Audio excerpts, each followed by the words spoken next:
আত্মসম্মান বৃদ্ধি মানে নিজের প্রতি সম্মান ও মূল্য দেওয়া। Boosting self-esteem means respecting and ভ্যালুইং yourself. নিজের সাফল্য ও ব্যর্থতার জন্য দায়ী হতে শিখুন, কিন্তু নিজেকে তুচ্ছ মনে না করে সঠিকভাবে মূল্যায়ন করুন। Learn to take responsibility for your successes and failures, but evaluate yourself properly without belittling yourself.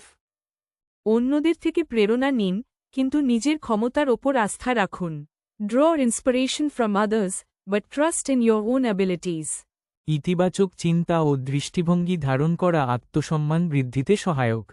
Having a positive mindset and perspective helps in boosting self-esteem. নিজের শক্তি ও দুর্বলতা জানার মাধ্যমে আত্মবিশ্বাস গঠন করুন। Build self-confidence by understanding your strengths and weaknesses. নিজের অর্জনগুলোর প্রতি গর্ব অনুভব করুন এবং সেগুলিকে উদযাপন করুন।